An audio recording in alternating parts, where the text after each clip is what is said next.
Tingnan nyo, nagsama si Laila de Lima at saka si Father Flavi. Nagsama sila, magsampa raw sila ng kaso doon sa 18 Marines. Pumunta sila ng NBI. Tingnan nyo naman yung pare, tingnan nyo. Laging nakahawak kay de Lima. Tingnan nyo yung kamay niya. Hindi niya binibitawan si Laila de Lima. Nasa likod parati ang kamay ng pari na to. Akala mo naman aagawin sa kanya si Laila de Lima.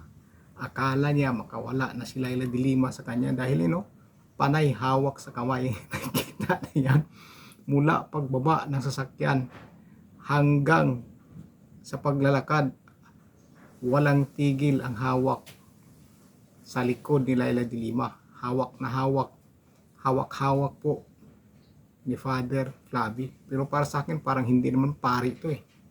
Para sa akin hindi pari itong tao na to eh. Hindi pari ito. Dahil ang pari nasa simbahan magmimisa.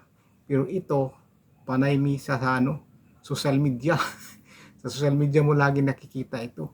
At saka kung kahit saan si Laila de Lima, nandyan yan, magkakasama yung mga yan. Lagi magkasama yan sila.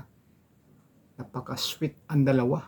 Kaya pupunta ng NBI yung dalawa, magsasampa ng kaso na 18 Marines nagsiwalat na nabigyan si Laila de Lima ng paper bag. Ayan, kasama si Father Flavi. Sinamahan niya talaga at walang bitawan yung kamay. Lagi nakahawak sa likod, di ba? Cyber libel daw ang isasampa nilang kaso doon sa NBI sa 18 Marines saka kay Attorney Baligod.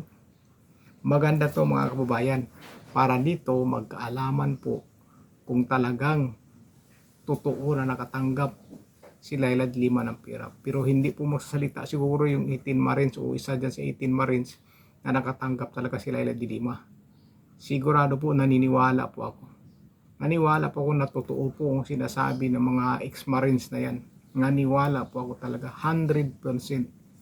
Kaso sila po ngayon ang sinasampahan ng kaso.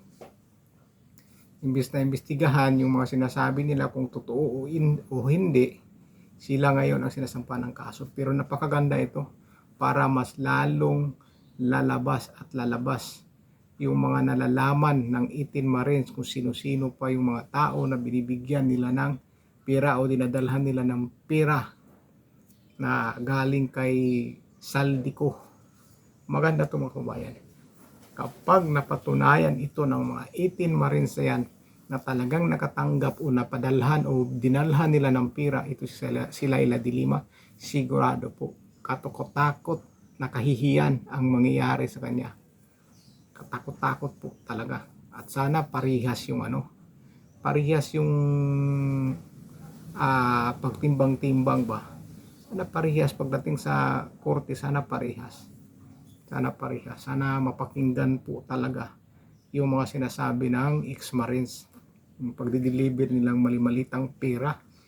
Minsan sinasakay pa ng helicopter, eroplano, pero kay de Lima daw, ang naibigay nila is paper bag.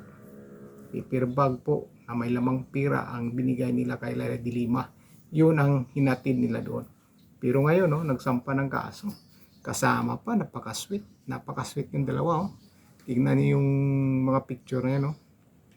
Si Father Flavi, tingnan yung kamay niya. Sweet na sweet. Akala nyo may pelikula sila na papanuorin nila. Ang sweet, di ba? Itong pare na to, wala ata sariling simbahan to eh. Wala yata talagang pwesto sa simbahan to dahil laging nasa social media nakaharap eh. Laging nasa social media, lagi natin nakikita sa social media yan. Yan ba ang totoong pari? Ang totoong pari magsasabi sa taong bayan na patawarin mo ang nagkakasala sa iyo. Di ba? Pero tingnan mo itong pari kung anong mga sinasabi. Di ba? Nagpabida-bida. Dan tungkol daw sa mga Ijiki na biktima daw sa war on drug ni Pangulong Rodrigo Duterte. Nagbida-bida po ito. Bida-bida. Akala mo napakaraming alam sa pangyayari. Akala mo po talaga. Kaya yan ngayon magpartner sila ni Laila de Lima at napaka-sweet pa po nila. Kaya yan ang maganda para magkaalaman po talaga at mailabas pa ng ilabas pa para maipalabas pa ng ebidensya yung mga 18 Marines. Sigurado ko maraming ebidensya yan sila, maraming ebidensya. At sigurado ako pag nalaman po talaga at nakikita na totoo lahat ang sinasabi ng 18 Marines, pahiya ito si Leila de Lima. Mapapahiya po talaga ito. At isa pa po mga kababayan, tingnan nyo po si Pangulong Bongbong Marcos. Ayan o, tingnan nyo mga pormahan ni si Bongbong Marcos. Pumunta yan sa New York o. Tingnan nyo mga pormahan ng presidente nyo o. Talaga naman, di ba? Pupunta daw sa business visit daw yung pupuntahan niya dyan, business visit. Ang tanong, kumusta na kaya yung mga OFW? Kumusta na kaya? May safety na ba sila ng mga lugar na napagtataguan nila? Yung mga gustong umuwi, napapauwi na ba lahat? Kasi may nakita po akong video ng mga OFW na nagsabi yung ano ba yun, opisyal doon ng gobyerno doon sa kanila na wala daw tulong para sa kanila dahil walang budget. Wala na raw budget.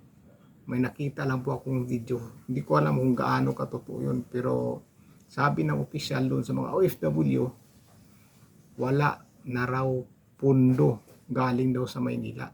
Ang sabi pa nga niya, magreklamo na kayo kahit saan, basta ang sabi daw sa Maynila, wala ng pundo.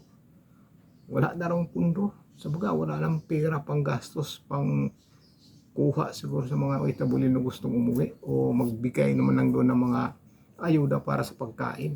Pero ang sagot, wala na raw pundo galing sa Metro Manila. Kaya daw magsumbong na lang kung kahit sino, kung kahit saan sila magsumbong na lang sila kung gusto nila. Hinamon pa sila. Samantala ang Pangulo, ayan o, tingnan yung pormahan o. Ang lupit, di ba mga kabayan? Ang lupit ng pormahan ng presidente. Di ba? Pakalupit. Ang tindi, di ba? Ginaw na ginaw ang Pangulong Bongbong Marcos. Mga pormahan, di ba? Pormahan, parang may magic lang ba? Parang may concert lang ba? Parang magmamagic ba? Galing na porma eh. Talagang marami siguro magpapipicture dyan ng mga OFW. Marami. Pag nakita siya ng mga OFW dyan, baka marami magpapipicture dyan dahil sa mga porma pa lang eh. Ang lupit ng datingan eh. Samantala, yung mga OFW, ewan ko na lang. Napapauwi na ba lahat? Yung mga gustong umuwi? Yung mga hindi pa nakakauwi, may natataguan po ba na safety na lugar? Yun dapat ba? Dahil mga kababayang Pilipino natin yan, dapat kung gustong umuwi, papauwi. Di gaya kay BP Sara Duterte na madali lang daw magpalipad ng aeroplano para sunduin yung mga OFW na gustong umuwi. Pero ang presidente, wala daw pwedeng lumipad na aeroplano at pagbayla naman di rin pwede. Wala. Pero sabi may nakakauwi na raw. May nakakauwi na ron mga OFW, pero yung iba sinasabi sila daw yung nakauwi, hindi po sila bilang sa OFW, mga stranded daw sila ng mga turista. Kaya ewan ko kung ano ang totoo dyan.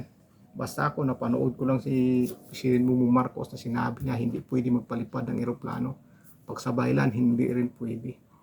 Wala. Kaya na lang, monitor na lang. Pero siya nakalipad papuntang tingnan mo, pupuntang New York. At may business daw siya doon. Business meeting. Ano masasabi niyo dito mga kababayan? Sa ating pormahan ng presidente at saka yung pagsampa ng kaso ni Leila de Lima sa 18 Marines at kay Atty. Balicot. Kasama niya ang isang pare na busy sa social media. At saka napaka-sweet pa nilang dalawa.